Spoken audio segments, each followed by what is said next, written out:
I do want to talk a little bit more about the recent decision to re-up with the city of Baltimore with the CIAA tournament. It was Well, report. hold up. So, not to cut you off, we have not made that official. It has to be voted by the board. Okay, So, I think because Charlotte put out what they did, that they weren't a part of the process because they didn't meet the bid specs. We only have another partner that did meet the specs, I but see. still has to go through the process. So Okay, once the board reviews that and votes on it officially based on what has been presented, then we'll be able to move forward. okay. Yeah. Fair enough. So let me put it like this then. Given what we know, it was only Charlotte and Baltimore that put in bids, correct? Correct. We Is had there? another interest too, Yeah, I was but gonna say, they is there any other reason why? Because I remember when the bids went out, supposedly when you guys were looking at prospects or looking at proposals. Is there any other reason why maybe there weren't? I was a little surprised that there weren't more cities to put bids in. I mean, is there a yeah. reason or an explanation for that? So Philadelphia was interested. I think they had some conflicts in dates. I think our tournament is the end of February. So depending on what you have going on, if you didn't have that marked down, it could be a little challenging, but there's not a whole lot happening in cities in February. Right. I think other cities have other large commitments.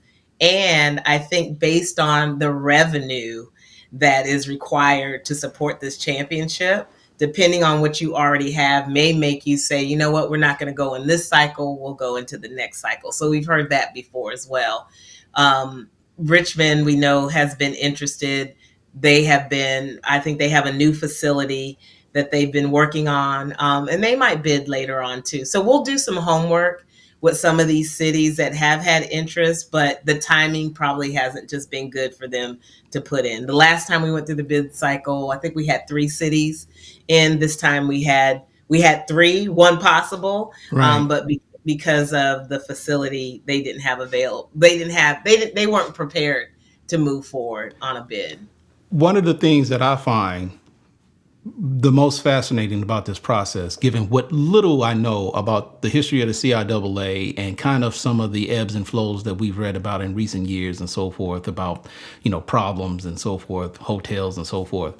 I find it absolutely empowering that, and correct me if I'm wrong, that when these proposals or when these requests for proposals went out, you made it pretty clear that we want this, we want that, we want this, we want that. And if you can't provide at least this, don't even bother applying. We want this and we want that. That is a flex as far as I'm concerned. But there's a part of me that thinks that isn't, I mean, is that standard? When we look at some of these other conferences, and I'm not trying to compare you name, but is that kind of like standard, or is this just something that the CIAA does because the CIAA can? So I told you I worked for the NCAA for 10 years, right? Right? Right. Yeah. And I've been through 10 years of championship bids and processes. Mm-hmm. I know what you can get from cities. I know what you can get from communities. I know what relationships look like in that. And to me, this tournament is the third largest tournament, so we say. It has extreme economic impact and value. It brought almost $600 million. It brought $600 million to a state and a city. That's crazy. So why shouldn't we have leverage when I know the value that we bring in that we will leave in your city? So it's important that you protect our trademarks. Everyone can't win off our mark. I mean, I can't come into your house and bring a bunch of stuff that doesn't even match with your house. So Yeah. don't bring it in mine, Ooh. right? So the trademarks are important. I don't want to be hustled on hotels. The demographic that we have, and this is why we stay in February too, ain't a whole lot of stuff going in February. Most hotels could hit their bottom line in February, in first quarter, maybe second quarter through our tournament. Yeah. But you're not going to charge us. We're not a $350 demographic event, right? So to charge us that much for 9 days, like I'm literally in your city for 9 days. My team gets there for 9 days. Teams come there. If you get to the championship and fans, they're about there 8 and 7 days.